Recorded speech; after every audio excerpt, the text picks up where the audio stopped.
사람들은 외모, 인종, 종교, 사상, 취향 등이 다양하지만 이러한 차이와 상관없이 모두 기본적인 인권을 동등하게 누릴 권리를 지닌다.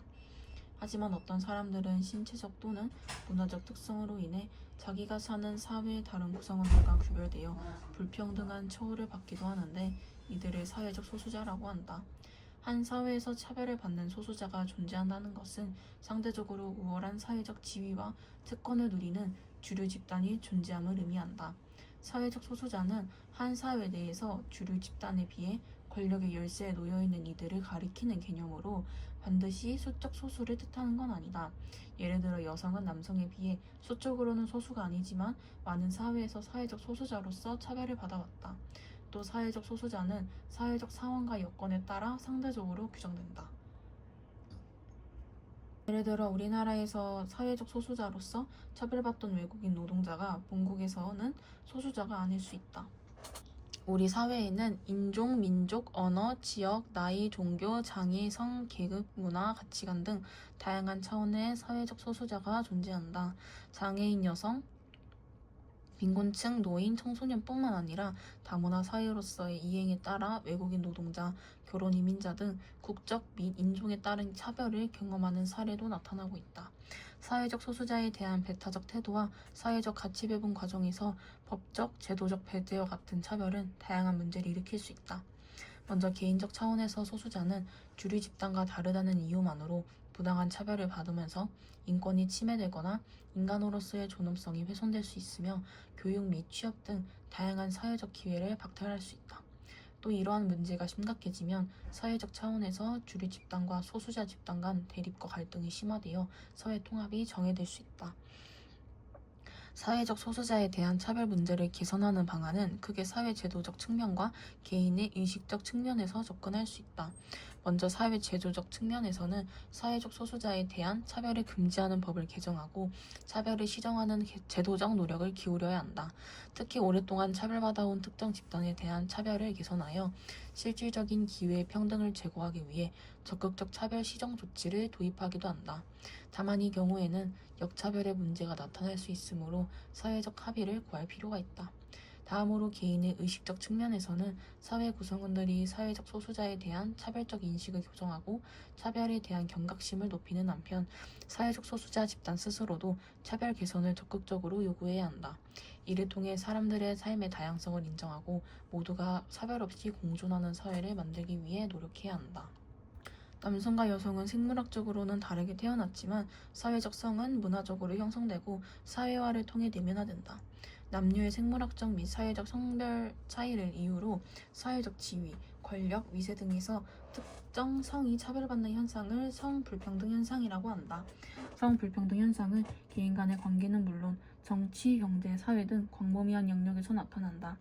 성불평등 현상은 남녀 모두에게 나타날 수 있는데 대체로 남성에 비해 여성이 더 많은 차별을 경험해왔다. 예를 들어 남성은 바깥일을, 여성은 집안일을 담당해야 한다는 고정관념으로 인해 여성의 경제활동이 제한되었으며 20세기 초까지도 대부분의 나라에서 여성은 선거권을 부여받지 못하는 등 정치 참여도 제한받았다. 성불평등 현상의 원인으로는 우선 성 역할의 차별적 사회화를 들 수 있다. 여자아이는 여성다움을, 남자아이는 남성다움을 유지하도록 요구받는 차별적 사회화를 통해 여성성과 남성성에 대한 성 역할 고정관념이 형성되면 정치, 경제 및 일상생활의 다양한 영역에서 성별에 따른 차별과 억압으로 이어질 수 있다. 다음으로 가부장제의 바탕을 둔 사회구조를 들 수 있다.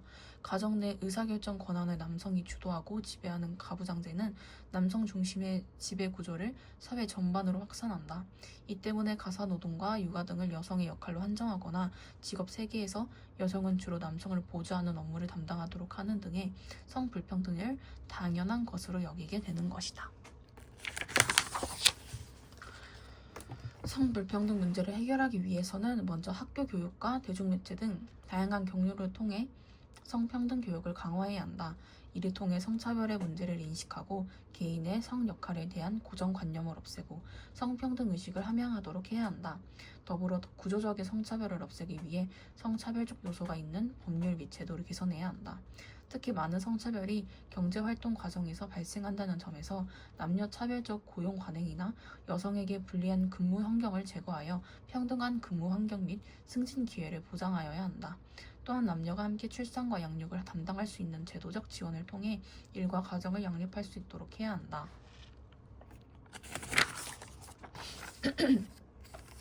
빈곤은 인간의 기본적 욕구와 관련된 물질적 결핍이 만성적으로 지속되는 경제적 상태를 얘기한다. 빈곤은 절대적 빈곤과 상대적 빈곤으로 구분할 수 있다. 절대적 빈곤은 소득이 인간다운 최저 생활을 유지하는 데 필요한 기준에 미치지 못하는 경우로 인간의 기본적인 욕구 충족을 위한 자원이 심각하게 부족한 상태를 의미한다. 상대적 빈곤은 사회의 전반적인 소득 수준과 대비하여 소득 수준이 낮은 상태를 의미하며 대부분의 국가에서 소득이 중위소득의 일정 비율 이하에 해당하는 인구를 상대적 빈곤층으로 파악한다. 경제가 성장하여 사회의 전반적 생활 수준이 향상되면 절대적 빈곤보다 상대적 빈곤의 문제가 더 심각해지고 그로 인한 상대적 박탈감이 사회적 문제가 될 수 있다. 빈곤은 개인적으로 생기유진 곤란, 건강 손상과 정신적 황폐 및 소외 등을 초래하여 인간다운 삶을 살아가기 어렵게 할 뿐만 아니라 삶에 대한 기회와 기대를 제한한다. 또 사회적으로 빈곤층이 증가하면 이들에 대한 사회적 부담이 증가하고 사회 불안과 갈등이 심화될 수 있다. 빈곤의 원인을 개인적 차원에서 갖는 시각에서는 빈곤이 게으름, 무절제, 성취 동기 부족 등 개인적 노력이나 능력 등의 부족으로 기인한 것으로 본다. 그러나 이 시각은 근로 빈곤층과 같이 열심히 일해도 빈곤에서 벗어나지 못하는 사례를 설명하지 못하는 한계가 있다.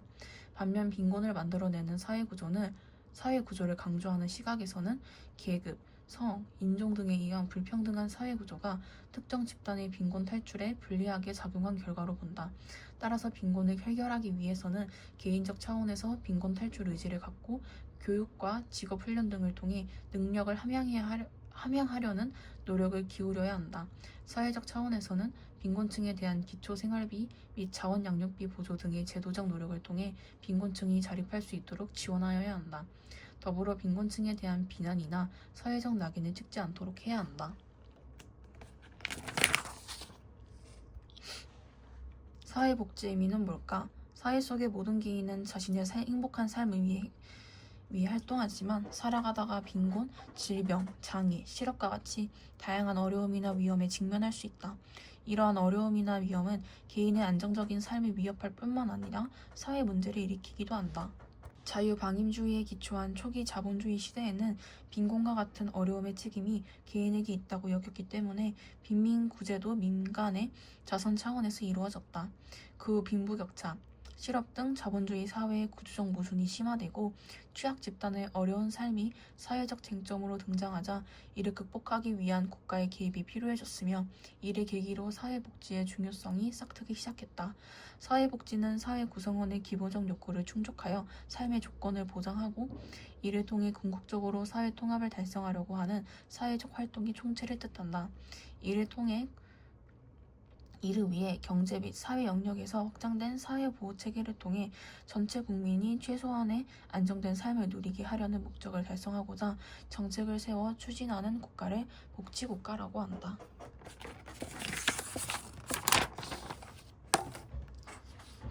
복지제도에는 어떤 유형이 있을까? 사회복지는 사회보장제도를 통해 구체화된다. 사회보장제도는 출산, 양육, 실업, 노령, 장애, 질병, 빈곤 및 사망 등의 사회적 위험으로부터 모든 국민을 보호하고 국민의 삶의 질을 향상하는 데 필요한 소득, 서비스를 보장하는 걸 말한다. 사회보장제도는 크게 공공부조, 사회보험, 사회서비스로 구분할 수 있다. 공공부조는 국가와 지방자치단체의 책임하에 생활을 유지할 능력이 없거나 생활이 어려운 국민의 최저 생활을 보장하고 자립을 지원하기 위해 금전적, 물질적 급여를 제공하는 제도다. 우리나라의 대표적인 공공부조로는 국민기초생활보장제도와 의료급여, 기초연금 등이 있다. 공공부조는 이미 발생한 어려움에 대한 사후 처방적 성격을 지닌다. 국민들이 납부한 세금을 재원으로 하여 소득 및 재산의 일정 수준 이하인 계층에게 무상으로 지원하므로 소득을 재분배하는 효과가 크다. 그러나 국가의 재정 부담이 크다는 한계를 지닌다. 국민기초생활보장제도는 생활이 어려운 저소득 가구에게 필요한 급여를 제공하여 최저 생활을 보장하고 조정하는 제도로 2015년에 맞춤형 급여로 새롭게 개편되었다. 개편 전에는 최저 생계비 단일 기준에 의한 포괄 지원이었으나 개편 후에는 기초생활수급자의 가구 여건에 맞는 지원을 하기 위하여 생계급여, 의료급여, 주거급여, 교육급여 등 급여별로 선정 기준을 다 층화하였다. 또한 대상자 선정에서도 개편 전에는 절대적 빈곤층을 대상으로 하였으나 개편 후에는 상대적 빈곤층을 대상으로 하고 있다.